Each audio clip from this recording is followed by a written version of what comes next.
Very nice. I think this is the first time we have a majority women here. That's good. We have 50-50. 50-50. It's a majority. It's a majority. Touche.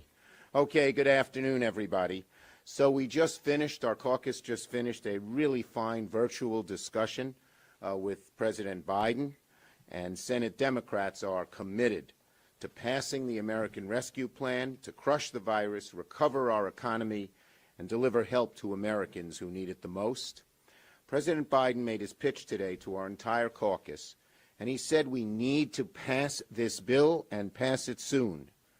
That's what the American people sent us here to do, and we have to get America the help it needs. We've had the worst health care crisis in a century, the worst economic crisis in 75 years, and we need to deliver. We're on track to send the American Rescue Plan to the President's desk before the expiration of the enhanced unemployment benefit, which occurs on March 14th. We could take it up as soon as tomorrow. I expect a hearty debate. I expect some late nights on the floor. But American people are overwhelmingly in support of this legislation. A majority of Democrats, independents, and in many polls Republicans support this bill.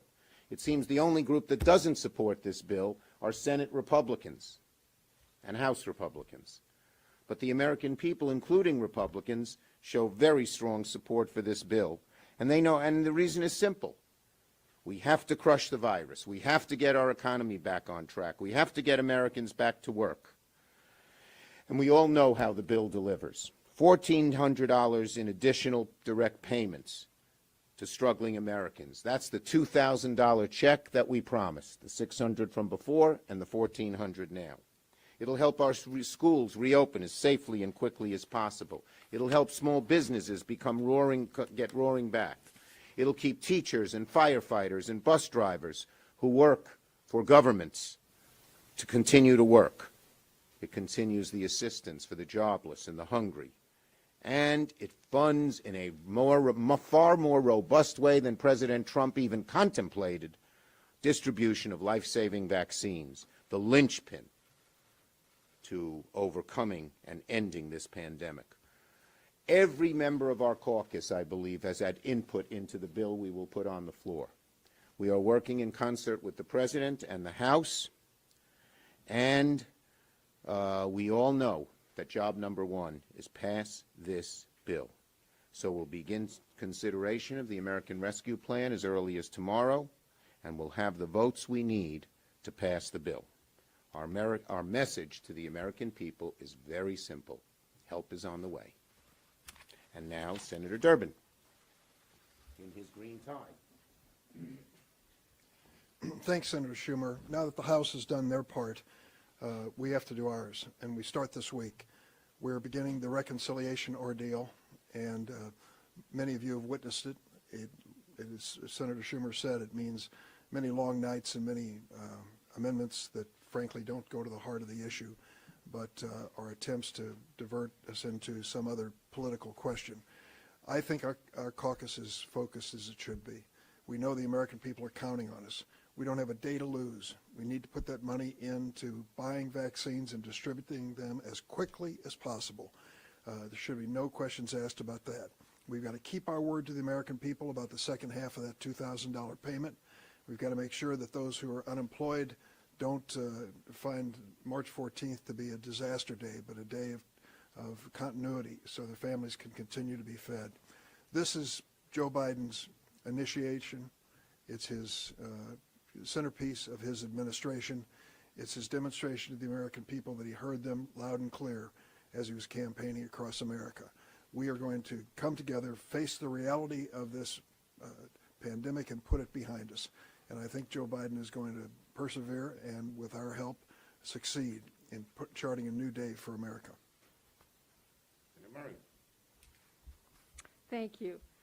The American Rescue Plan deals with the kinds of problems that I have heard nonstop from people in my home state of Washington from the start of this crisis, like, how am I going to pay my bills and keep a roof over my head? How am I supposed to go to work if I don't have childcare or my kids aren't safely in school? Why can't I get a test? When can I get a vaccine? So it's no surprise to me there is such strong support nationwide for the policies we are about to send to President Biden's desk. Families need direct relief. We are going to send it. Too many are still out of work. We're going to prevent expanded unemployment benefits from expiring on March 14th. We'll get help to get vaccines in arms faster, hire and train more public health workers, and ramp up testing capacity.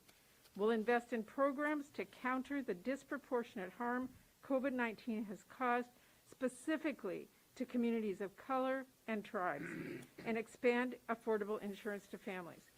We'll give schools much-needed resources to help students get back to classrooms for in-person learning safely and stabilize our struggling child care sector, both of which are critical to helping women and working families get back to work.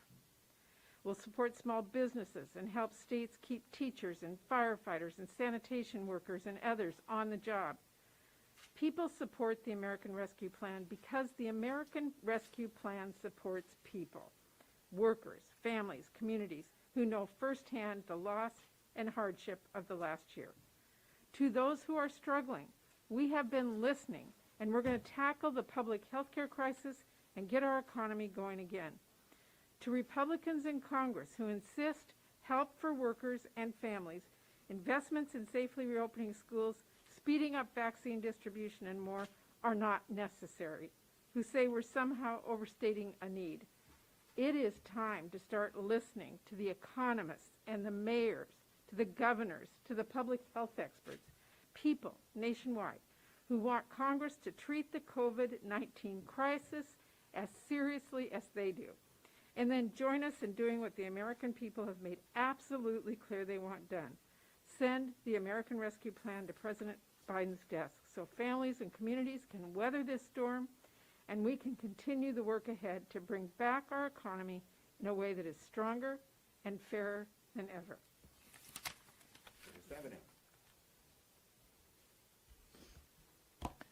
It's hard to believe that it's March again, and for so many people across this country, communities, small businesses, moms and dads and kids, it feels like last March never ended. People need help now simply to survive, and we understand that. That's what the American Rescue Plan is all about. And we know that our economy can't be healthy until our people are healthy. That's just the bottom line. And so that's why we feel such a sense of urgency to get the vaccines into people's arms and to do what is necessary to help people survive and be able to make sure our children can get back into classrooms safely. We know that the American Rescue Plan tackles these urgent public health needs, first and foremost, providing billions in funding to get vaccines in people's arms, to provide supplies and testing and staffing to stop the spread of COVID-19. It'll lower or eliminate health insurance premiums for millions of Americans right now. And it tackles some of the systemic health inequities that underserved communities and communities of colors have faced for generations. And just as importantly, this is focusing on behavioral health. People are suffering right now, both in body and in mind. And we need to make sure that we are addressing health care above the neck as well as health care below the neck. And that's what is in this bill. We also have needed support for hard-hit rural communities to address what is happening, to keep our rural hospitals open and telehealth care available. And we also, in this bill, are addressing pandemic-related disruptions to our food supply chain, to get help for our farmers to be able to get food to hungry families, and to offer assistance to farmers of color who have faced discrimination for too long. We're a year into the pandemic, and American families and communities need to know that someone continues to have their back. That's what this is all about, and we're here today to tell them that help is on the way. Thank you, Debbie. Yes. Schumer, you have said that the Senate is not going to be a legislative talk about the House is starting to send a ton of bills over the Quality Act, HR 1 this week, the policing bill, and a ton of bills coming up after that. What your strategy and timing is on these Yes, bills? first, look, let me say this. I believe my caucus believes, excuse me, I'm supposed to keep the mask on when I talk to you all. I believe, and I believe my caucus believes, that we need big, bold action. And we're going to figure out the best way to get big, bold action on a whole lot of fronts. We're not going to be the legislative graveyard, very simply. McConnell refused to put bills on the floor. I'm putting bills on the floor. People are going to be forced to vote on them, yes or no, on a whole lot of very important and serious issues. Yes? Are you open to lowering the $400 per week enhanced unemployment benefit and House Senate bill to $300 to get the support of that? Look, I supported the $600. I think that put a lot of money into the economy, and it was very good. I know that this was brought up when the group yesterday met with Joe Biden, and they're discussing it. Yes. I called on her. Thank you, Leader. Do you think New York Governor Andrew Cuomo should resign? Look, the allegations that have been made by Ms. Rush and Ms. Boylan and Ms. Bennett are serious, very troubling. These women have to be listened to. I've always believed that sexual harassment is not acceptable, must not be tolerated. Now there's a investigation in the hands of a very, very capable person, the Attorney General of New York State. I supported it and called for it, and now she's doing it. I know the Attorney General will conduct a thorough investigation that will be totally, totally independent without any interference, outside interference, political or otherwise.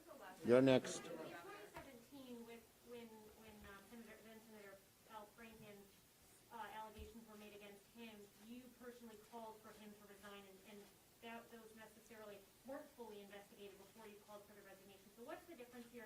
Is there a double standard? Look, the bottom line is, just let me say, on this issue, I have a great deal of faith in the Attorney General's investigation. So how surprised were you at these allegations, and how quickly does the investigation need to move? I have faith in the Attorney General's investigation. I'll leave that to her. Were you surprised? Yes, yes. To follow up on Lindsay's question, if Republicans block things like voting rights, immigration reform, the Quality Act, are you supportive of getting rid of the 60 vote limit? The bottom line is we're going to figure out, we're going to come together as a caucus and figure out the way to get the bold action that the American people demand. But we will put bills on the floor. That's the huge difference between McConnell and us. Last one. On the COVID relief bill, Yes. sounds like you're open to changes to this bill when it comes to the floor. Look, we want to get the biggest, strongest, boldest bill that can pass, and that's what we're working to do. Thank you, everybody.